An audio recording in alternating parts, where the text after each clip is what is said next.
Welcome to the Authority File, the podcast where you'll hear conversations with academic librarians, technologists, researchers, and authors whose work is laying the foundation for higher education's future.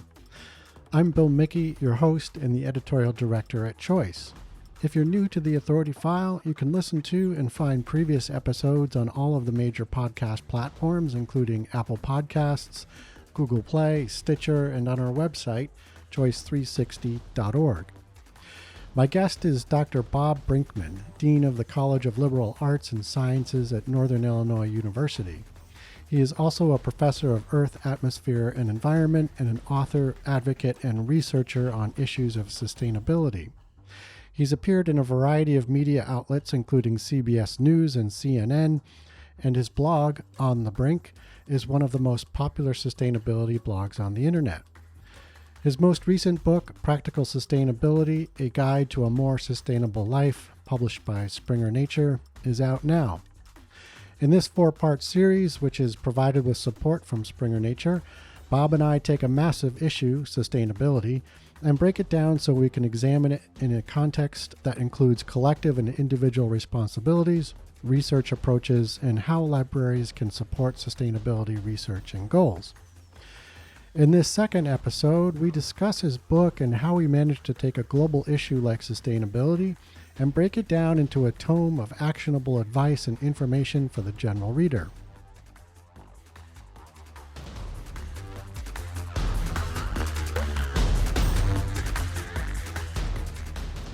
So your book, Practical Sustainability, to me at least, was pretty recognizable on the surface as something of a departure for you in terms of who you've traditionally written for.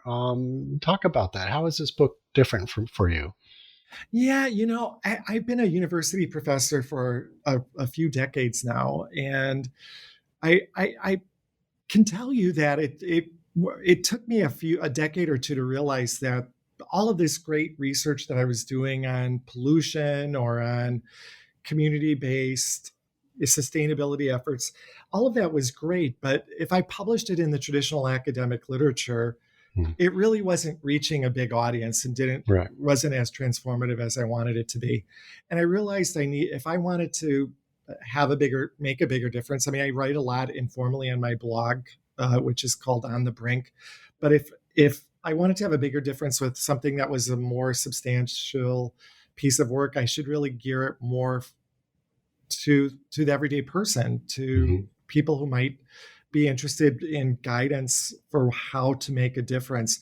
I think that right now there are so many problems with the environment and so many sustainability issues, and people are seeing a real lack of global will, of national will, of a sense of the world coming together to try to solve the problems, that I wanted to give people tools that they could utilize, ways that they could make a measurable impact themselves, because people are frustrated that the governments around the world are not acting in their best interests in their mind on moving forward their sustainability ethic. And I wanted folks to have some actionable items, some measurable things that they could do to move forward.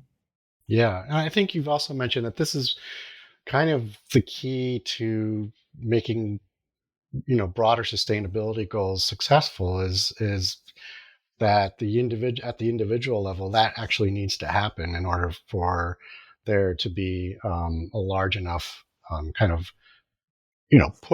populist push, to get that, as you mentioned, the sort of national and sort of global efforts into higher gear, basically. Yeah, 100%. I mean, it's really easy to blame the big companies or big Yeah. governments for not moving things forward. But, we are the oil companies. We all are reliant on them, right? Hmm. If we didn't use it, they wouldn't be there. And so we might, get angry with the oil companies for building a new pipeline or for polluting the air or for whatever it might be. But we are those companies. We are the ones that are buying their products. We are the ones that are responsible. And so until more of us start taking collectives or individual and collective actions to reduce our footprints in many, many things, we'll have the same old thing. And so Hmm. it's really up to us to change. I always like to say, if you change yourself, you change your world. And so it's all about changing ourselves so that we can help the world change. Right. Yeah, I think that segues pretty nicely into this next question. And because sustainability is such a massive issue in scale and complexity, how do you break it down to the practical ways that an individual can get behind? I think everybody kind of knows what sustainability means, but when you really start to think about it, it applies to so many different I things. know it's such a tough word right now. Sustainability in my mind has a very clear definition, and that is, avoiding doing actions that do damage to the future. So Mhm. if we if we look at almost anything that we do, we could probably take a lighter footprint on the planet. Almost anything, and the question is, how do we make different choices so that future generations are not harmed by our presence here on the planet? And in order to do that, it really is about developing measurable outcomes. And that's one of the things that I try to focus on in the book is real clear examples of ways that people can make a difference in their own life so that they can have a measurable outcome so that their footprint on the planet isn't as big as others or it was in the past. And of course the idea of sustainability is contested. It's one of those things that I know exactly what it means, and I think most sustainability professionals know what it means. But because it's being used in greenwashing by companies to use the term sustainability, like our product is more sustainable, or it's used in economics, like is our company's model sustainable into the future? It gets distorted into different meanings at this moment. Hmm. You mentioned greenwashing. What can you describe what that is?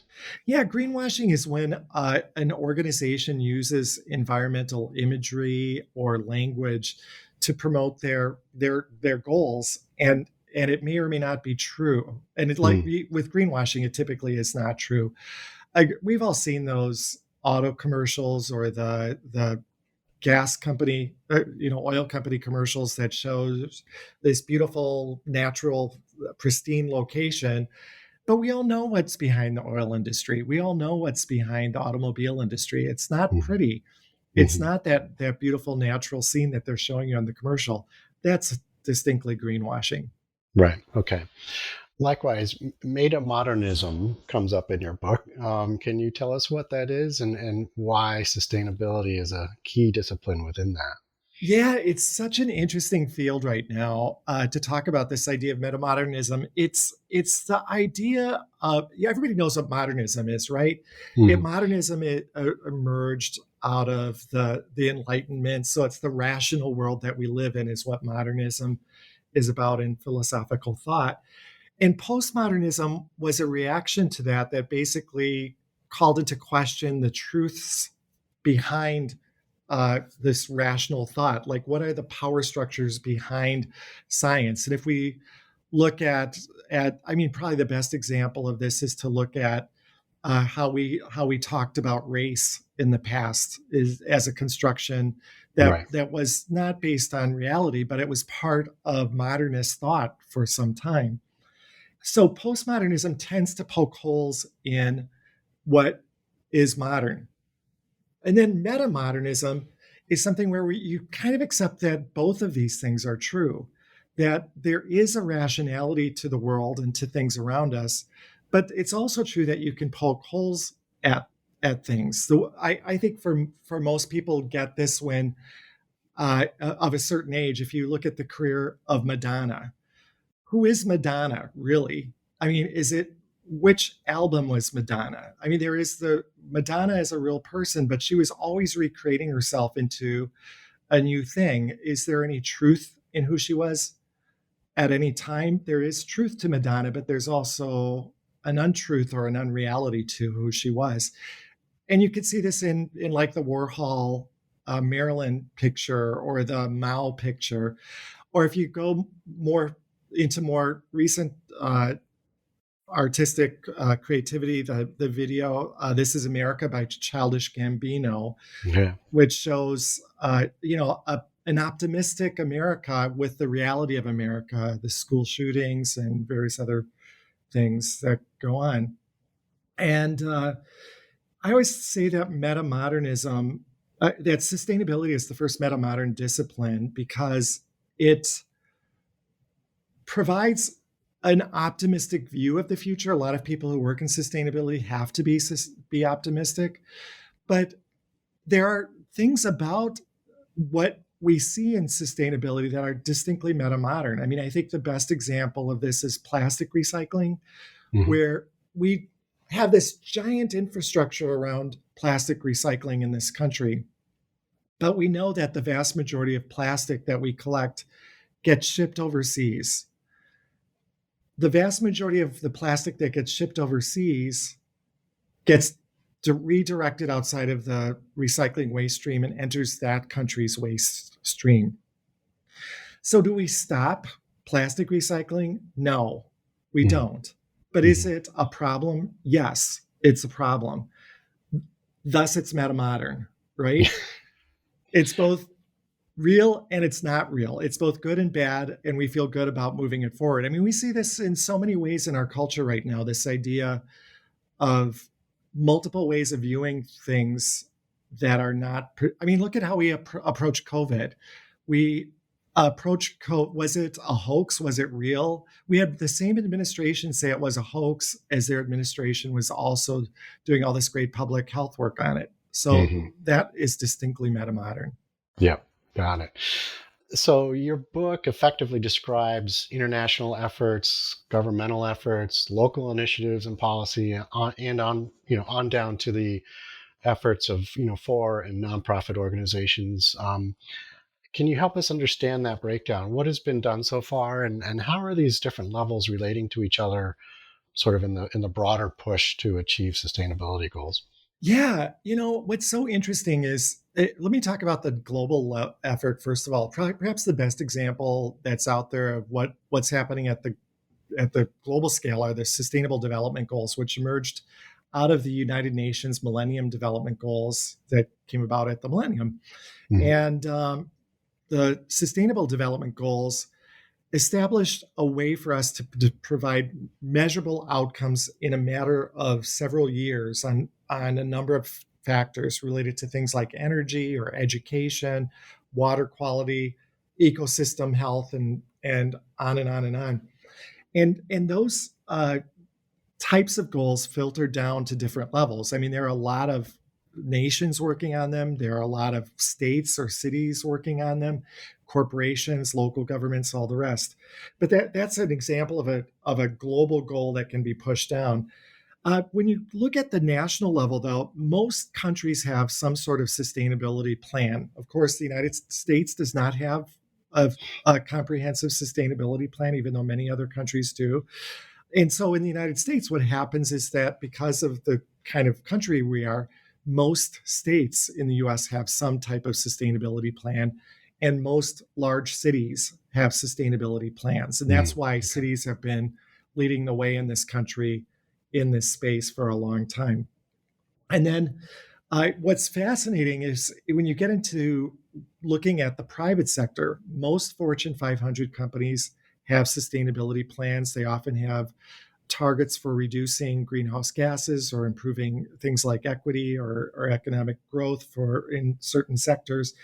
But they really have been pretty effective at moving that forward. I mean, even if you look at BlackRock, which is the largest investment firm in the world, they've came out with an investor letter a couple of years ago saying they'll stop investing in organizations that do damage to the environment, including energy companies. And so it's a transformative world in the public sector sphere.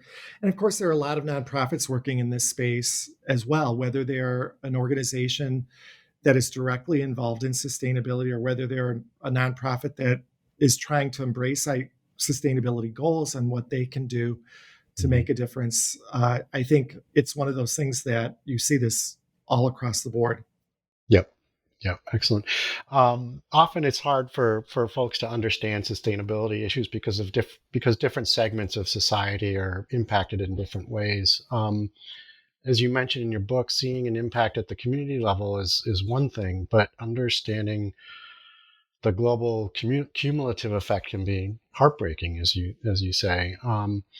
In your chapter called Our Great Sustainability Challenge, you break out the major challenges into three categories. Can you describe those and how you landed on those particular ones as the biggest areas of concern? Yeah, in order to talk about this, I want to just go back in time a little bit and talk about the development of the sustainability field in general, because Mm, it evolved out of the environmental movement that of the 60s that itself evolved out of another whole historic movement. But the bottom line is that that environmental movement of the 60s that we've all heard so much about was one that was largely focused mainly on environmental issues. They were issues that were about preserving clean air, clean water, preserving ecosystems, but it didn't really talk about people or economies. And so the sustainability movement of the last 20, 30, 40 years has said, okay, we've learned a lot about the mistakes of the environmental movement of the 60s.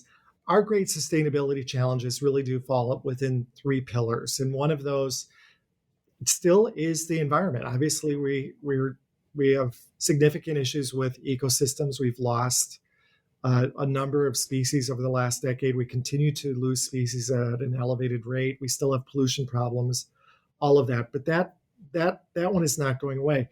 But the other one is one of economic sustainability. How do we transform our economy so that we can move away from environmentally damaging economic activities into ones that are greener and more supportive of sustainability overall?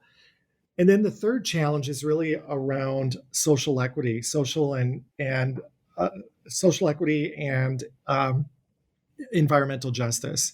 mhm. And uh, this is an issue. We all know what happened in Flint with the Flint water crisis. Right. There are these types of issues that occur all over the country. We just know about Flint because it's gotten so much press, but these types of things exist all over the US and frankly all over the world. And so how we put those three challenges together is really what sustainability is all about. It's about making sure we have a clean environment, healthy economy that doesn't do damage to the environment or to other people, and also how do we maintain social equity and promote environmental justice.